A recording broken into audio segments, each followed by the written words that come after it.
2 रुपया हो 2 रुपया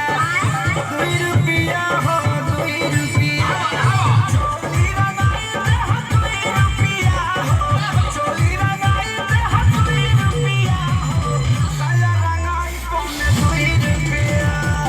चोली रंगाई दे हो 2 रुपया अरे साया रंगाई पौने 2 रुपया आया विवेक जी तनी बेंजो पे